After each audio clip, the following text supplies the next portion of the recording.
दुनिया बेशुमार राजों का एक गहरा समंदर है और कभी कभी तो ऐसे वाक़यात सामने आते हैं जिन्हें सुनकर लगता है कि ये सिर्फ फिल्मी कहानियों का हिस्सा हो सकते हैं, लेकिन हकीकत ये है कि हमारी अपनी दुनिया में ऐसी कई कहानियाँ मौजूद हैं जिनको जानकर इंसान का दिमाग चकरा कर रह जाता है।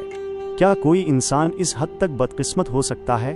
क्या ये महज तकदीर का बेरहम खेल था या उसके पीछे कोई पोशीदा मंतिक छुपी थी जिसने उस शख्स की ज़िंदगी को इस कदर उलझा दिया? ज़रा तसव्वुर कीजिए एक ऐसे शख्स का जिस पर आसमानी बिजली एक नहीं, दो नहीं, बल्कि अपनी ज़िंदगी में तीन बार गिरी। 1918 में, फिर 1924 में और फिर 1930 में। और उसके मरने के बाद भी बदकिस्मती ने उसका पीछा नहीं छोड़ा, बल्कि उसकी कब्र को भी नहीं बख्शा। कौन था वो शख्स? क्या वजूहात थीं इस बदकिस्मती के पीछे? ये सब जानेंगे आज की इस वीडियो में। 1918 का साल था जब दुनिया एक होलनाक जंग की लपेट में थी। पहली आलमी जंग अपने अरूज पर थी और खूनरेज मार्के जारी थे। इसी दौरान एक बरतानवी फौजी वॉल्टर समरफोर्ड मैदान जंग में अपने फ़राइज़ सर अंजाम दे रहा था। वो अपनी प्लाटून के साथ घोड़े पर सवार होकर एक पैगाम रसानी के मिशन पर था। आसमान में बादल मंडला रहे थे और माहौल में एक अजीब सी घुटन थी। अचानक एक खौफनाक गरज के साथ आसमानी बिजली चमकी और उससे पहले कि कोई कुछ समझ पाता, वो सीधा वॉल्टर समरफोर्ड पर आ गिरी। बिजली का झटका इतना शदीद था कि उसका घोड़ा बेकाबू होकर भाग निकला और वॉल्टर उसकी पीठ से बुरी तरह नीचे गिर पड़ा। वो ज़मीन पर बेहिस्सो हरकत पड़ा था जब तक उसके साथी उस तक पहुँचे। उसे मालूम हो चुका था कि उसकी कमर का निचला हिस्सा मुकम्मल तौर पर मफलूज हो चुका है। जंग का मैदान वॉल्टर के लिए एक नई जंग का आगाज़ बन चुका था। माजूरी की जंग, एक ऐसी जंग जिसमें वो लम्हा बह लम्हा शिकस्त खा रहा था। उसकी फौज ने उसे इलाज के लिए कनाडा भेज दिया, जहां वो बिस्तर पर पड़ा अपने मुस्तकबिल के बारे में सोचता रहता। वॉल्टर ने कनाडा में एक नई जिंदगी शुरू करने की कोशिश की, मगर उसकी माजूरी उसका पीछा नहीं छोड़ रही थी। उसने खुद को खेल कूद में मसरूफ़ कर लिया, ख़ास तौर पर माहीगीरी और शिकार में, जो उसे सुकून देते थे। कई साल गुजर गए और वॉल्टर अपनी माजूरी के साथ जीने का आदी हो चुका था, लेकिन बदकिस्मती ने उसे फिर आ घेरा। 1924 का साल था, यानी पहले वाक़े के ठीक 6 साल बाद। वॉल्टर एक दिन वैंकोवर के करीब एक पार्क में चहलकदमी कर रहा था। उसने थकावट महसूस की और एक घने दरख्त के नीचे आराम करने का फैसला किया। आसमान में फिर से वही गहरे बादल गरज रहे थे और फिज़ा में एक अजीब सी नमी थी। वॉल्टर अभी बैठा ही था कि अचानक एक बार फिर आसमानी बिजली ज़ोर से कड़की और सीधी उस दरख्त पर गिरी, जिसकी जद में वॉल्टर भी आ गया। इस बार उसका दायां हिस्सा मुकम्मल तौर पर मफलूज हो गया और वो व्हीलचेयर से भी महरूम होकर मुकम्मल तौर पर बिस्तर से लग गया। उसकी ज़िंदगी जहन्नम बन चुकी थी। वो पहले ही कमर से मफलूज था और अब उसका एक बाजू और टांग भी बेकार हो चुके थे। इसके लिए हर हरकत, यहाँ तक कि करवट बदलना भी एक नाकाबिले अबूर चैलेंज बन चुका था। वो शख्स जो कभी मैदान जंग में बहादुरी से लड़ता था, अब अपनी ही लाचारी का कैदी बन चुका था। 6 साल मजीद गुजर गए।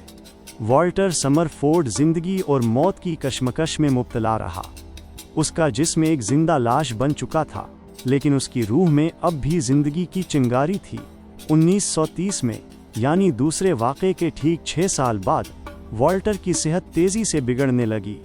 वो बिस्तर मौत पर था, जिंदगी की आखिरी सांसें ले रहा था। उसके चंद करीबी रिश्तेदार उसके गिर्द जमा थे, उसकी रूह के सुकून के लिए दुआ कर रहे थे। एक खामोशी का आलम था। कमरे में सिर्फ घड़ी की टिक टिक की आवाज़ सुनाई दे रही थी। अचानक बाहर आसमान में एक खौफनाक गरज सुनाई दी। बिजली जोर से चमकी और एक भयानक आवाज़ के साथ सीधी उसके कमरे की खिड़की से होती हुई उसके बिस्तर पर आ गिरी। इस बार बदकिस्मती ने उसे मुकम्मल तौर पर निगल लिया। वॉल्टर समरफोर्ड 3 बार आसमानी बिजली का निशाना बनने के बाद बिल आखिर दुनिया से रुखसत हो गया। वॉल्टर समरफोर्ड की मौत ने सबको सकते में डाल दिया। 3 बार आसमानी बिजली का निशाना बनना, और वो भी ठीक 6 साल के वक्फे से, ये महज इत्तेफाक नहीं हो सकता था। लोगों ने उसे बदकिस्मती की इंतहा कहना शुरू कर दिया।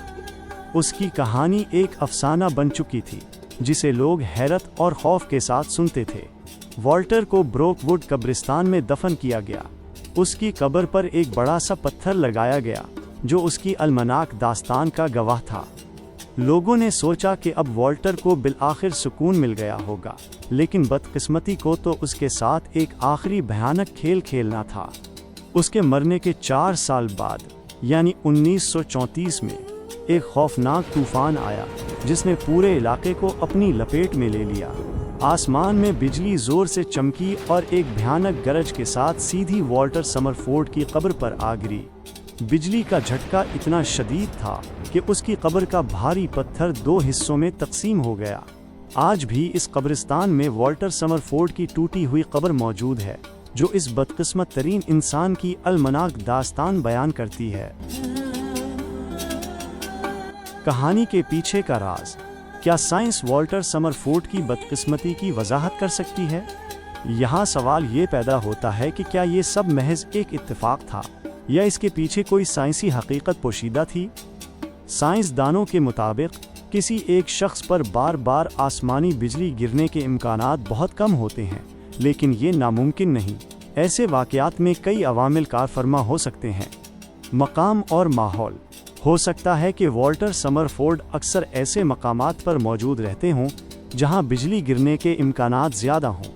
मिसाल के तौर पर खुले मैदान, ऊंचे दरख्तों के करीब या पहाड़ी इलाकों में।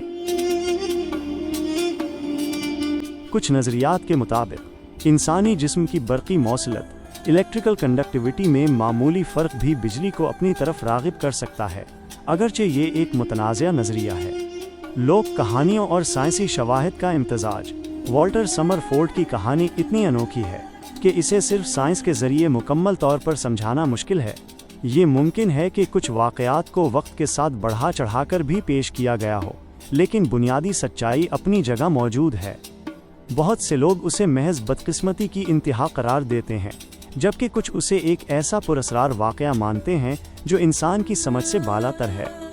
नतीजा, वॉल्टर समरफोर्ड की कहानी आज भी हमें हैरान करती है। ये हमें याद दिलाती है कि ज़िंदगी गैर मुतवक्का है और कुदरत के खेल निराले होते हैं। साइंस तमाम सवालात के जवाब नहीं दे सकती, और बाज़ औक़ात कुछ वाक़यात ऐसे होते हैं जो सिर्फ बदकिस्मती के ज़ुमरे में ही आते हैं। इसका सही राज शायद कभी अफ़शा न हो सके, लेकिन ये दास्तान हमेशा इंसानी तारीख़ का एक पुरअसरार बाब रहेगी। अगर आपको ये सच्ची और हैरत अंगेज़ दास्तान पसंद आई है तो उसे अपने दोस्तों और ख़ानदान के साथ ज़रूर शेयर करें, और ऐसे ही मज़ीद पुरअसरार वाक़यात और सच्ची कहानियों के लिए हमारे चैनल को सब्सक्राइब करना ना भूलें। अपनी राय कमेंट्स में ज़रूर दें।